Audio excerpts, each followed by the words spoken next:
হরে কৃষ্ণ। তো আজকে পঞ্চবিশ্ব ব্রতের শেষ দিন।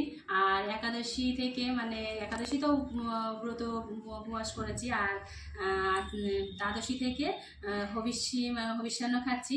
আর এই যে আজকে আলু দিয়ে আতপ চাল করে নিয়েছি, আর সঙ্গে একটা লঙ্কা আছে।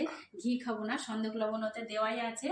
তো আজকে শেষ দিন। আজকে রাত্রেবেলা নিয়ম ভঙ্গ করব, মানে যে সবজিগুলো খাই না সেই সবজিগুলো দিয়ে সব রকম একটা তরকারি বানাবো, আর একটু বাল্য ভোজনও করাবো। আর মানে বাচ্চাদের দিয়ে একটু দীপদান করাবো, সেটা আপনাদের দেখাবো। তো এখন আমি মিষ্টান্নটা খেয়ে নিই। ঘি খেতে পারি না বলে খুব সমস্যা, মানে যারা ঘি খেতে পারে একটু ভালো, না ঘি টেস্ট লাগে, তো আমি ঘি তো খেতে পারি না, সেজন্য সন্দক লবণ আর কাঁচা লঙ্কা দিয়ে খাই। কি করবো, এটাও খারাপ লাগে না, ভগবানের নামে যেটা খাবে সেটাই অমৃত লাগে। রাধে রাধে।